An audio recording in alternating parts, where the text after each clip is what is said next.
Hello everyone, তোমরা ভাবছো আমরা কোথায় যাচ্ছি? পুরীর বাস ছেড়ে এই বাসে করে আমরা যাচ্ছি ধবলগিরি। আগে পুরীর বাস ডাইরেক্ট যেত ধবলগিরি, তো এখন সিস্টেম করে দিয়েছে ওখান থেকে গাড়ি ধরতে হবে, ট্রাভেলিং বাস। আর যার ভাড়া 25 টাকা আপ ডাউন। আর এই হচ্ছে আমাদের ধবলগিরি যাওয়ার ট্রাভেলিং বাস, যার ভাড়া 25 টাকা আপ ডাউন। আর ওখান থেকে খুব কাছাকাছি, তাই আমরা তাড়াতাড়ি চলে এসেছি। তো চলো তোমাদের ধবলগিরিটা দেখাই।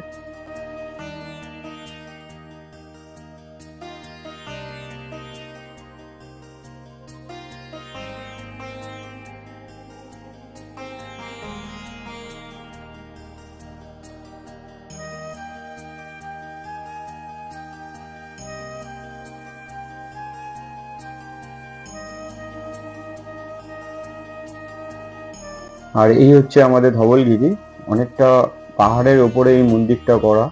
তো তোমরা ওই মন্দিরের মাথায় উঠলে বুঝতে পারবে কতটা উঁচু। দেখো, আর আমরা যখন গিয়েছিলাম তখন আকাশ খুবই পরিষ্কার, কোনো বৃষ্টি হয়নি। আর আকাশটাও কত সুন্দর লাগছে, আর প্রচন্ড রোদ উঠেছিল, তাই ক্যামেরাটা একটু ঘোলা ঘোলা লাগছিল। আর এই যে সিঁড়ির ধাপটা আছে, সিঁড়ির ধাপটা পার হয়ে তারপর উঠতে হবে। আর টোটাল 43টা ধাপ ভাঙার পর তবে এই মন্দিরে ওঠা যাবে।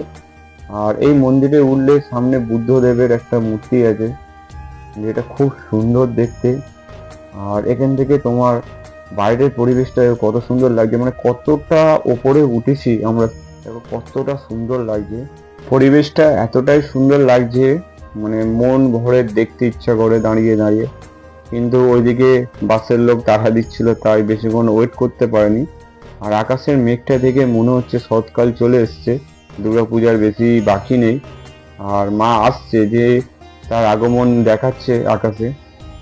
আর এই হচ্ছে মন্দির, আর মন্দিরের গায়ে দেখো কত সুন্দর করে ডিজাইন নকশা করা।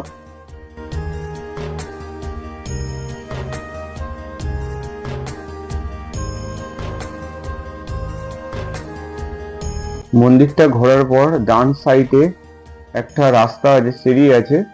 তো ওই সিঁড়ি দিয়ে নেমে যাওয়ার পর বাঁ সাইডে একটা রাস্তা আছে, ওই বাঁ সাইড দিয়ে গেলে একটা কালী মন্দির আছে। আর মন্দিরটা খুব সুন্দর। এই যে রাস্তাটা বাঁ সাইড দিয়ে গিয়েছে, এই রাস্তাটা সোজা চলে গেলে ওই কালী মন্দিরটা।